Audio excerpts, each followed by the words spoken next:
चीन ने 1951 में तिब्बत पर कब्जा कर लिया, लेकिन अब चीन तिब्बत की बौद्ध संस्कृति और लामा परंपरा को खत्म करने का मास्टर प्लान बना रहा है। चीन से लीक हुए एक सीक्रेट डॉक्यूमेंट से इस बात का पता चला है कि जिनपिंग ने तिब्बत की पहचान को खत्म करने की ऐसी साजिश की है जिसमें अगले दलाई लामा जिनपिंग के हाथों की कठपुतली से ज्यादा कुछ नहीं होंगे। आप देखिए, जिनपिंग की नई स्ट्रेटेजी, चीन में लामा बंदी। चीन का मास्टर प्लान, होगा नए लामा का ऐलान। जिनपिंग का हुक्मनामा, लाएंगे नकली लामा। पहले किया कब्जा, अब तिब्बत को डबल सजा। कठपुतली लाएंगे, जिनपिंग उसे लामा बताएंगे।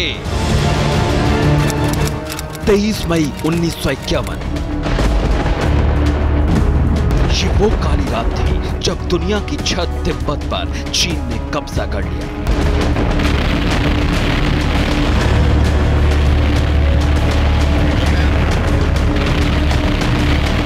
तिब्बत के शासन प्रमुख और बौद्ध धर्म के सबसे बड़े गुरु दलाई लामा को खबर मिली कि चीन की कम्युनिस्ट सरकार ने उन्हें बंदी बनाने का ऑर्डर दिया है। इसलिए 14वें दलाई लामा तिब्बत से भारत आ गए।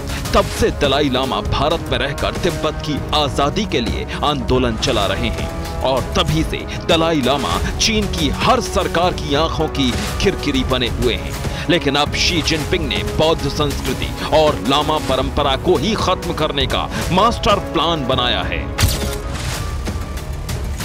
धार्मिक आजादी और ह्यूमन राइट्स के मुद्दों पर रिपोर्टिंग करने वाली एक मैगजीन बिटर विंटर ने चीन की सरकार की एक नीति के बारे में जानकारी सामने रखी है। सीसीपी के इस पॉलिसी डॉक्यूमेंट में कहा यह गया है कि 14वें दलाई लामा के बाद सीसीपी की तरफ से यह रणनीति बनाई जा रही है कि दलाई लामा की व्यवस्था को ही खत्म कर दिया जाए।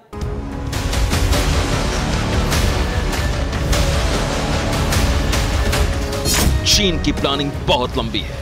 चीन दलाई लामा को न तो तिब्बत की सरकार का मुखिया मानता है और न ही बौद्ध धर्म का सबसे बड़ा धर्मगुरु। जिनपिंग चाहते हैं कि वो अपनी किसी कठपुतली को दलाई लामा घोषित करवा दें। अगला दलाई लामा कौन होगा, इसका फैसला सिर्फ मौजूदा दलाई लामा ही कर सकते हैं। इसलिए चीन में 14वें दलाई लामा के रूप में तिब्बत की राजधानी लासा में अपना आदमी बैठाने की रणनीति पर काम हो रहा है। यानी जिनपिंग भारत में रह रहे दलाई लामा को ही अवैध लामा घोषित करके अपने चुने गए शख्स को दलाई लामा बनाने की साजिश रच रहे हैं। अब भले ही दलाई लामा तिब्बत में नहीं रहते, लेकिन आज भी तिब्बत के बहुसंख्यक बौद्धों के मन में उन्हें लेकर श्रद्धा के भाव हैं। भले ही अब दलाई लामा तिब्बत में नहीं रहते हैं, लेकिन तिब्बत के बहुसंख्यक बौद्ध उनके प्रति श्रद्धा का भाव रखते हैं। तिब्बत के ज्यादातर लोग दलाई लामा को अपना धर्म गुरु मानते हैं। सीसीपी इसी मान्यता को तोड़ना चाहती है।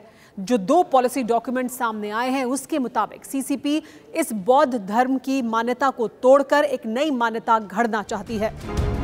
हालांकि मौजूदा दलाई लामा जिनपिंग की इस मंशा को अच्छी तरह समझते हैं, इसलिए उन्होंने कुछ दिन पहले ऐलान किया था कि तिब्बत की व्यवस्था में चीन की कम्युनिस्ट पार्टी के दखल को देखते हुए वो अभी पुनर्जन्म नहीं लेंगे। यानी दलाई लामा ने मैसेज दिया है कि वो अभी अपना उत्तराधिकारी नहीं चुन रहे हैं। Bureau report, TV9 Bharatvarsh.